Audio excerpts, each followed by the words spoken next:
ఓం yeah దేవీ సర్వభూతేషు శక్తిరూపేణ సంస్థితా నమస్తస్యై నమస్తస్యై నమస్తస్యై నమో నమః. అమృతాత్మ స్వరూపులైన మీ అందరికీ మీ తల్లి అవ్యాజ్యమైనటువంటి మాతృప్రేమను అందిస్తూ గాయత్రి మంత్రంలో 19వ బీజమంత్రము యో అన్నటువంటి బీజమంత్రం. ఇది బ్రహ్మగాయత్రి బీజమంత్రం. ఉత్పాదన శక్తిని ప్రసాదించే ఈ బీజమంత్రం యోగిని అన్నటువంటి గ్రంథిని వికసింపచేసి అందులో ఈ దివ్యమైనటువంటి మకరందం వంటి శక్తి ఉత్పన్నమవుతుంటుంది. అదే ఉత్పాదన శక్తిని ప్రసాదిస్తుంది. సత్యలోకం బ్రహ్మదేవుని యొక్క నివాస స్థానం. మహాసరస్వతి ఆయన ప్రక్కన శ్వేత కమలంలో ఆసీనురాలై ఉంటుంది. యా క్షీర స్ఫటికే ఇందు శంఖ ధవళ యా శ్వేత వస్త్రాన్విత యా వీణా పాశాంకుశ పుస్తకధర యా ఇంద్ర నీలాలక యా రాకా శశిబింబ రమ్య వదన యా నేత్ర పద్మోజ్వల యా దేవీ సరస్వతి భగవతి శ్రీమాతరం భావయే. ఏ జగన్మాత శంఖం వంటి స్వచ్ఛమైనటువంటి ధవళకాంతులను వెదజల్లుతూ ఉన్నదో, రాక అనగా చంద్రబింబం లాంటి చాలా చల్లని వెన్నెల కాంతులను వెదజల్లుతూ ఉన్నదో, క్షీరం వలె తెల్లని కాంతితో ఏ దివ్యజనని విరాజిల్లుతూ ఉన్నదో ఆ మహాసరస్వతికి నమస్కరిస్తూ ఉన్నాము. ఏ దివ్య జనని అయినటువంటి మహాసరస్వతి దేవి యొక్క అనుగ్రహం లభిస్తుందో అప్పుడే మానవులకు సద్గుణాలు లభిస్తాయి. సద్గుణాలకు సద్బుద్ధికి అవినాభావమైనటువంటి సంబంధం ఉన్నది. సద్బుద్ధి కలగాలి అంటే అంతరంగంలో సద్గుణాలు ఉండాలి. ఆ బీజాలు హృదయంలో ఉండాలి. ఈ బీజాలు ఒకవేళ లేకపోతే గాయత్రి మంత్ర జప సాధన వలన వీటిని మనం సంపాదించుకోగలం. జీవితంలో అనేక రకాలైనటువంటి అల్లకల్లోలాలు చాలా కష్టపెడుతున్నటువంటి పరిస్థితుల్లో అమ్మను మీరు భక్తితో ఇలాగ ప్రార్థించండి. అమ్మ, నీ పరీక్షలకు తట్టుకోగలిగేంతటి శక్తి కలిగిన వాడిని కాదు, అయినా నీ అనుగ్రహాన్ని నా మీద ప్రసరింపచేయి తల్లి అంటూ మీరు కన్నీళ్లతో భక్తితో అమ్మను వేడుకోండి. అనంత చైతన్య శక్తి స్వరూపిణి అయినటువంటి గాయత్రీదేవి తన దివ్యమైనటువంటి అనుగ్రహంతో దివ్య సహాయాన్ని వెంటనే అందిస్తుంది. ఇది మీకు స్పష్టంగా అర్థమవుతుంది. ఈ కష్టకాలంలో ఈ చక్కని సహాయం ఎక్కడి నుంచి నాకు వచ్చింది, అమ్మ నుంచి నాకు వచ్చింది అన్నటువంటిది చాలా స్పష్టంగా మీకు అర్థమవుతుంది. అమ్మ అనురాగం అలాంటిది. అమ్మ ఉన్నటువంటి ఇంటిలో భోగభాగ్యాలకు కొదవలేదు. అమ్మ అనురాగము నిండినటువంటి ఇల్లు భోగభాగ్యాలకు నిలయమవుతుంది. అలాంటి సన్నిధి గాయత్రి సన్నిధి. ఆ సన్నిధిని నిరంతరం మీ హృదయంలో ఉంచుకోండి. అంటే గాయత్రి మంత్రాన్ని ఎప్పుడైతే మీరు భక్తితో జపిస్తూ పరితపిస్తూ ఉంటారో తల్లి అనుగ్రహం అంతంత శీఘ్రంగా మీకు లభిస్తుంది. గాయత్రి మంత్ర జపం వలన దూరదర్శిత్వం, శాంతచిత్తం, సంతులిత వివేకం, సూక్ష్మ గ్రహణ శక్తి, యుక్తాయుక్త విచక్షణ ఇలాంటి గొప్ప సద్గుణాలు సద్బుద్ధి వలన ప్రాపిస్తూ ఉంటాయి. శుద్ధ బుద్ధికి ప్రతీకమైనటువంటి శాంతి మీ హృదయం అంతా వర్షిస్తున్నట్లుగా స్పష్టంగా మీకు అర్థమవుతుంది. ఇదంతా జనని యొక్క ఉపాసన ఫలం వల్ల మీకు లభిస్తుంది. ఎందుకంటే ప్రతిరోజు ప్రాతకాల సమయంలో మీరు గాయత్రి మంత్రాన్ని జపిస్తూ ఉన్నారు. ఈ శాంతి భావాలు, ఈ సద్గుణాలు, ఈ సద్బుద్ధులు, ఈ సమరస భావన ఇవన్నీ జనని ఉపాసన వలన మీకు లభించినటువంటి దివ్య వరాలుగా మీకు బాగా స్పష్టంగా అర్థమవుతూ ఉంటుంది. ఇదివరకు ఈ శాంతం లేదు, కానీ ఇప్పుడు గొప్ప శాంతం వచ్చింది. ఇదివరకు ఈ వివేకం లేదు, కానీ ఇప్పుడు చాలా గొప్పదైనటువంటి వివేకం లభించింది. ఇదంతా జనని ఉపాసనా ఫలితం వల్ల పొందినటువంటి గొప్ప వరాలు అన్నటువంటి వివేకంతో వినయంతో జీవించాలి. రుజువర్తనతో పవిత్రము నిర్మలము అయినటువంటి అంతఃకరణతో ప్రతినిత్యం ఎవరైతే గాయత్రి జపం చేస్తూ ఉంటారో వారు ఈ జన్మలో జీవన్ముక్తులవుతారు. ఏ విధంగా గ్రీష్మకాలంలో వృక్షాలు తమ ఆకులన్నిటినీ పూర్తిగా రాల్చివేసి ఆ తర్వాత చక్కని చిగుర్లను పెట్టి చిగుర్లతో తర్వాత కళకళలాడుతూ ఆకుపచ్చని వృక్షం గోచరిస్తుంది. ఆ గ్రీష్మ ఋతువులో మాత్రం ఆకులన్నీ ఆ పండుటాకులన్నిటినీ రాల్చివేసి వృక్షాలన్నీ కూడా పూర్తిగా మోడుల వలె నిలిచి ఉంటాయి. అదేవిధంగా మన హృదయంలో ఏ ఏ దుర్గుణాలైతే ఉన్నాయో వాటన్నిటినీ రాల్చివేస్తుంది గాయత్రి మంత్రరాజం. ఈ మంత్ర జప ఫలితం వలన ఏ దుర్గుణాలు, ఏ అవగుణాలు, మన హృదయంలో ఉండకూడనటువంటి లక్షణాలు ఏవి ఉన్నవో, జనని కన్న తల్లిని ఇంతకాలం ప్రార్థించినందువలన తల్లి తన ప్రార్థనకు సంతుష్టురాలై ఈ దుర్గుణాలన్నిటినీ తొలగించి వేసి నిత్యము, శుద్ధము, అమరము, అజము అయినటువంటి పవిత్రమైనటువంటి తన అంతఃకరణంతో చాలా చల్లగా హృదయపూర్వకంగా దీవిస్తుంది. ఏమని దీవిస్తుంది? జీవన్ముక్తినే తల్లి ప్రసాదించగలదు. శరీరం విడిచిన తర్వాత ముక్తి పొందడం కాకుండా జీవితంలోనే జీవన్ముక్త స్థితి అనేటువంటి గొప్పదైనటువంటి స్థితిని జనని గాయత్రీదేవి తన భక్తులకు ప్రసాదిస్తుంది. బ్రహ్మగాయత్రి మంత్రాన్ని గురించి మనం చెప్పుకున్నాం. ఓం చతుర్ముఖాయ విద్మహే హంసారూఢాయ ధీమహి తన్నో బ్రహ్మ ప్రచోదయాత్. ఈ పవిత్రమైనటువంటి గాయత్రి మంత్రంలో యో అన్నటువంటి బీజమంత్రం జీవితాన్ని చాలా చక్కని వెలుగుతో నింపివేస్తుంది. ఈ బీజమంత్ర జపం వలన శరీరంలో సూర్యకాంతి వంటి కాంతి ఉద్భవిస్తుంది. బుద్ధిశక్తి చాలా జాజ్వల్యమానంగా వెలుగొందుతుంది. అనేక రకాలైనటువంటి అవగుణాలు తమంతట తామే తొలగిపోయి సాత్విక సంపన్నత సాధకుని అంతరంగంలో ప్రకాశిస్తుంది. బ్రహ్మదేవుడు 4 వదనార విందాలతో 4 వేదాలు చదువుతూ ఉన్నారు కదా, వాటి సందేశం ఏంటి, ఏమిటి వేద సందేశం అనేటువంటి ప్రశ్న మనకు కలుగుతుంది. 4 వదనాలతో వేదాలు చదవాలన్నా అంత చదవాలి నాయన, ఏమున్నది వేదాల్లో? ఎందుకంటే మనకేం వేదాలు, మనకు చదువు రాదు, మనం ఎప్పుడు తెలుసుకోలేదు, దాని గురించి తెలుసుకోవాలనేటువంటి ఆలోచన కూడా మనకు ఎప్పుడు కలగలేదు. కానీ ఇప్పుడు ఆయన గురించి ఎంత మాట్లాడుకున్నందువలన 4 వదనాలతో ఏం చదువుతున్నారు, ఏ సందేశాన్ని ప్రసాదిస్తున్నారు బ్రహ్మదేవుడు లోకానికి, మహర్షులకు, అందరికీ ఏం సందేశాన్ని ఇస్తున్నారు అని మనం చూసినప్పుడు వేదాలలో ఉన్నటువంటి గొప్పదైనటువంటి శాంతి సందేశం చాలా అద్భుతంగా ఉన్నది. ఈ సమస్త సృష్టి మొత్తము ఒకే పరబ్రహ్మమై నుంచి ఉద్భవించినటువంటిది. అందువలన విశ్వం అంతా కలిసి ఒకే ఒక కుటుంబం. మానవులారా, విశ్వంలో ఉన్నటువంటి ప్రతి వారిని నీ వారి వలె, నీ సోదరుల వలె భావించి మిక్కిలి హృదయపూర్వకంగా వారిని ప్రేమించుము అంటుంది వేదం. ఎంత అద్భుతంగా ఉన్నదో చూడండి.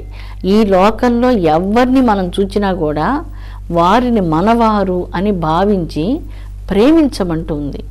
భావించి ఊరకుండకుండా హృదయపూర్వకంగా ఆత్మీయతను పంచిపెట్టండి అని సౌమనస్యంతో తెలియజేస్తున్నది వేదమాత.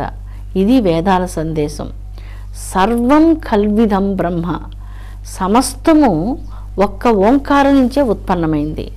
ఆ ఓంకారం నుంచి బ్రహ్మాండాలు, నక్షత్ర మండలాలు, ఈ సకల చరాచర ప్రాణికోట్లు, వీటన్నిటికీ ఆధారభూతమైనటువంటిది ఆ పరబ్రహ్మం. పంచభూతాత్మకమైనటువంటిది. మొట్టమొదట ప్రకృతి నైరూప్యంగా ఉన్నది, అంటే రూపం లేకుండా ఉన్నది. క్రమంగా ప్రకృతి పరిణామంలో రూపాలను సంతరించుకుంటూ వచ్చింది. ఆ రూపాలను సంతరించుకుంటూ గాయత్రి ప్రకృతిలో పంచభూతాలకు చిన్న చిన్న రూపాలను ఇస్తూ క్రమంగా మానవ రూపాన్ని తల్లి జీవులకు ప్రసాదించింది. ఈ దివ్యమైనటువంటి శరీరంతో కన్న తల్లిని మర్చిపోయినప్పుడు ఈ జన్మకు అర్థం లేదని కేవలం కొంతమంది తమ జీవితాలను లోకజననికి అంకితం చేసి నిరంతరము స్వచ్ఛమైనటువంటి శుభప్రదమైనటువంటి అంతరంగంతో కోటి హస్తాలు కలిగినటువంటి తల్లిని నిరంతరం కాపాడమని వేడుకుంటూ గాయత్రిని ప్రార్థన చేస్తూ ఉన్నారు. అలాంటి సర్వోత్కృష్టమైనటువంటి గాయత్రి మంత్రరాజము సర్వశ్రేష్టము, సర్వశుభాలను ప్రసాదిస్తూ ఆత్మజ్ఞానాన్ని, కవిత్వపు శక్తిని, సద్బుద్ధిని, సద్గుణాలను అన్నిటినీ ప్రసాదిస్తుంది. బ్రహ్మదేవుడంతటి వాడిగా సాధకులను వనరిస్తుంది.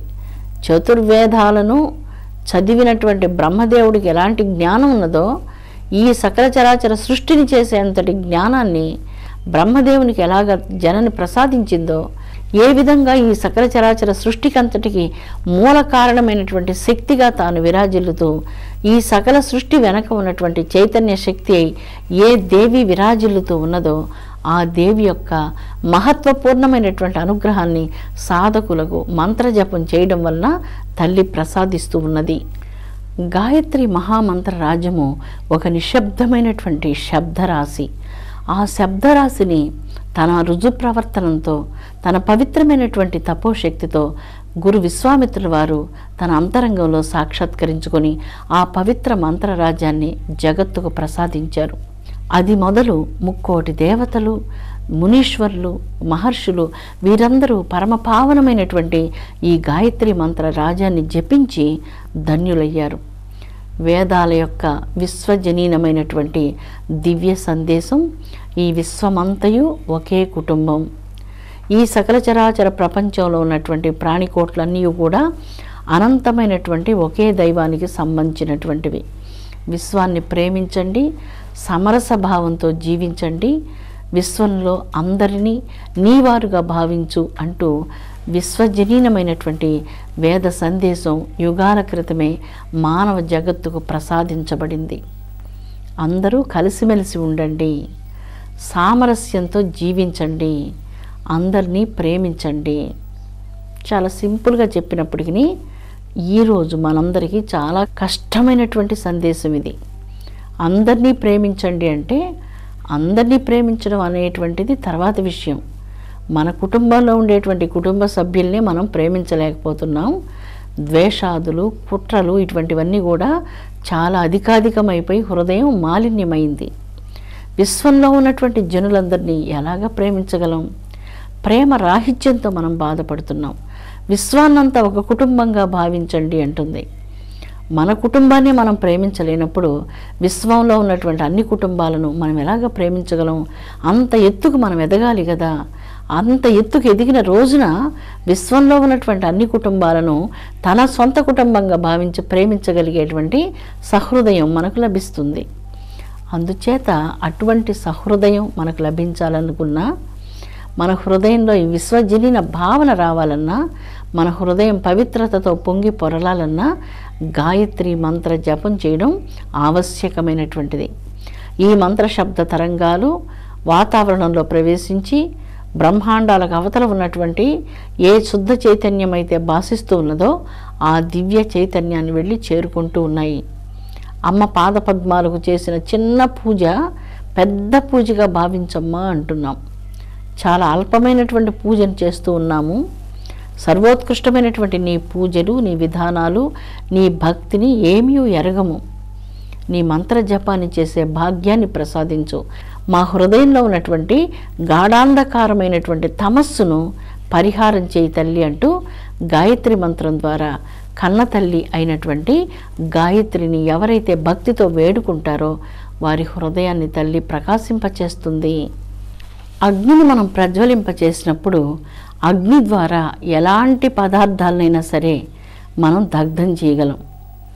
అగ్నిలో కొన్ని ఎండు పుల్లలు, కట్టెలు, పచ్చికట్టెలు వేసినప్పుడు కూడా మంట ఎంత అధికంగా ఉంటుందో అగ్నిలో అన్ని పదార్థాలను ఆ అగ్ని దగ్ధం చేస్తుంది. అదేవిధంగా అగ్నిలో అనేక లోహాలను కూడా మనం జలంలాగా కరిగించి వేస్తాం. ఇనుము చాలా కఠినంగా ఉండేటువంటి లోహం. అలాంటి ఇనుమును కూడా జలంలాగా మార్చగలిగేటువంటి శక్తి అగ్నికి మాత్రమే ఉన్నది. అంత శక్తివంతమైనటువంటిది అగ్ని. దీనికంటే ఇంకా శక్తివంతమైనటువంటి అగ్ని ఉన్నదా? మనం చూసేటువంటి బాహ్యంగా ఉన్నటువంటి అగ్ని కంటే మిక్కిలి శక్తివంతమైనటువంటి అగ్ని ఏదైనా ఉన్నదా అన్నటువంటి ప్రశ్న వచ్చినప్పుడు ఉన్నది. అది ఏం అగ్ని? జ్ఞానాగ్ని. జ్ఞానం అనేటువంటి అగ్ని మనం చూసేటువంటి ఈ అగ్ని కంటే ఇంకా శక్తివంతమైనటువంటి అగ్నిట. ఈ జ్ఞానాగ్ని ఏం చేస్తుంది? జ్ఞానాగ్ని దగ్ధ కర్మాణం. సమస్త జన్మకోట్ల కర్మలు, తెలియకుండా చేసిన కర్మలు, కొన్ని సందర్భాల్లో తెలిసి కూడా చేసినటువంటి కర్మలను జ్ఞానం అనేటువంటి అగ్ని శాశ్వతంగా కర్మలను నిర్మూలనం చేస్తూ ఉన్నది. కర్మ నిర్మూలన కారిణి గాయత్రీదేవి, సద్బుద్ధి ప్రదాయిని గాయత్రీదేవి, జన్మకోట్ల మహాబంధనాల నుంచి విమోచనాన్ని ప్రసాదించేటువంటిది గాయత్రీదేవి. ఈ మంత్రము గాయత్రీదేవి వేరువేరు కానే కాదు. గాయత్రి మంత్రము గాయత్రీదేవి సకల చరాచర సృష్టికి మూలమైనటువంటి దివ్య చైతన్య శక్తి ఒక్కరే. ఇది గుర్తించినటువంటి వారు సులభంగా ఈ జనన మరణ సంసార చక్రా నుంచి అధిగమించి పరంధామాన్ని సులభంగా అనాయాసంగా చేరుకోగలుగుతూ ఉన్నారు. దానికి సోపానం వేసేటువంటి, దానికి మార్గాన్ని చూపించేటువంటిది శ్రీ గాయత్రి మంత్రరాజ జపం. పవిత్రాత్మ స్వరూపులారా, అగ్నిలో ఏ విధంగా మనం ఏ వస్తువులైనా వేసి దగ్ధం చేయగలమో, జ్ఞానం అగ్నిలో బహుజన్మ కోట్ల దుష్కర్మలను అలాగ నశింపచేసి శాంతివంతమైనటువంటి దివ్య జీవితాన్ని మన అంతరంగంలో నిలుపుకుందాము. జన్మకోట్లుగా సాగుతున్నటువంటి అంధకారంలో అలాగే కన్నులు మూసుకొని ప్రయాణం చేస్తున్నటువంటి మనము ఎప్పుడైతే భక్తితో గాయత్రి మంత్రాన్ని జపిస్తామో ఒక చక్కని మార్గం నిర్దేశనం చేయబడుతుంది. ఆ మార్గము సత్య మార్గము. ఈ మార్గాన్ని ఎవరైతే ప్రయాణం సాగిస్తారో వారి సర్వక్లేశాలు, మహాపాతకాలు, సర్వకర్మలు ఈ జ్ఞానం అనేటువంటి అగ్నిలో దగ్ధమైపోతున్నాయి. అగ్ని ఇనుమును నీటి వలె మార్చుతుంది, నీళ్ళలాగా కరిగించి వేస్తుంది. కానీ జ్ఞానం అనేటువంటి అగ్ని కోట్ల జన్మలుగా కొండల కొండలుగా ఉన్నటువంటి కర్మలను ఒక్కసారి పేల్చివేస్తుంది, భస్మీభూతం చేస్తుంది. తిరిగి ఆ కర్మలు జీవితంలో వెంటాడకుండా రక్షించేటువంటి శక్తి గాయత్రి మంత్రానికి ఉన్నది. ఆ కర్మలు తిరిగి వెంటాడకూడదు. శత్రువు కొన్ని సందర్భాల్లో దూరంగా ఉన్నట్లు నటించినప్పటికీ ఆ శత్రువులు అంతటితో ఊరుకోరు. వారు ఎప్పటికైనా ఒక కన్ను పెట్టే ఉంటారు. కాబట్టి ఈ శత్రువులు ఎప్పటికైనా తన శత్రువుని దెబ్బగొట్టాలి అన్నటువంటి భావనతో వెనక నిరీక్షిస్తూనే ఉంటారు. సమయం దొరికినప్పుడు వారు తమ యొక్క పంజాన్ని విప్పి పులి వలె ఎదుటి వారి మీద దాడి చేయడం మనం చూస్తూ ఉంటాం. అదేవిధంగా మనలో ఉన్నటువంటి సంస్కారాలు, ఇంకా హీనమైనటువంటి ప్రవృత్తులు ఈ పులి పంజా కన్నా లేదా సింహం పంజా కన్నా ఇంకా భయంకరమైనటువంటివి. ఇవి సమయం కోసం ఎదురు చూస్తూ ఉండి దాడి చేసి జీవితాన్ని అస్తవ్యస్తం చేస్తాయి. అందుకోసమే గాయత్రి మహామంత్రాన్ని ఎప్పుడైతే మీరు జపించారో ఈ మంత్రరాజ్యంలో ఉన్నటువంటి అద్భుతమైనటువంటి శక్తి ఈ సంస్కారాలన్నిటినీ కూడా లోపల నిలువనివ్వకుండా దగ్ధం చేసి సర్వోత్కృష్టమైనటువంటి శాంతిమయ జీవితాన్ని గాయత్రి తల్లి సాధకులకు, తన భక్తులకు ప్రసాదిస్తున్నది. అమృతాత్మ స్వరూపులారా, మహోన్నతమైనటువంటి తత్వాన్ని, పరిపూర్ణ బ్రహ్మతత్వాన్ని ప్రసాదించేది గాయత్రి మంత్రజపం. ఈ గాయత్రి మంత్రజపం ఎప్పుడైనా చేయొచ్చు అన్నప్పుడు సర్వసాధారణంగా రిటైర్ అయిపోయి ఇంట్లో ఉండి ఇక ఏమీ పని లేకుండా విశ్రాంతి సమయంలో ఉన్నటువంటి వారు అన్ని సమయాల్లో చేసుకోవచ్చు గాయత్రి మంత్రం. కానీ ఇప్పుడు బాగా బిజీగా ఉండి ఆఫీస్కి వెళుతూ, పనులకు వెళుతూ, ఉద్యోగాలకు వెళుతూ ఇలాగా ఉన్నటువంటి వాళ్ళు ప్రాతకాలంలోనే గాయత్రి మంత్రాన్ని పూర్తి చేసుకుని వెళ్ళాలి. గాయత్రి జపం చేసుకుని అలాగ వెళ్ళడం వల్ల మీరు పనులన్నీ కూడా చాలా అనాయాసంగా చేయగలరు. ఏదైనా ఒక దాని గురించి ఆలోచించాల్సినప్పుడు ఆ ఆలోచన తనంతట తానే మీలో తటాలను ఉద్భవిస్తుంది. అలాంటి ఆలోచనను, మంచి ఆలోచనను, సద్బుద్ధిని ప్రసాదించేటువంటిది ఈ బ్రహ్మగాయత్రి బీజమంత్రం.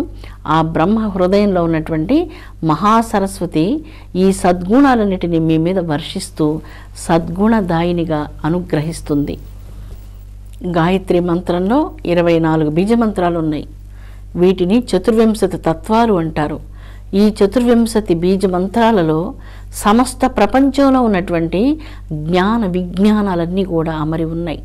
10 సార్లు గాయత్రి మంత్రం జపం చేస్తే ఈ జన్మలో శరీరంతో చేసిన పాపాలు, మనసుతో చేసిన పాపాలు నశించిపోతున్నాయి. ప్రతినిత్యం 100 సార్లు పవిత్రమైనటువంటి గాయత్రి మంత్రం చేస్తే 10 జన్మలలో చేసినటువంటి మహాపాతకాలు నశించిపోతున్నాయి.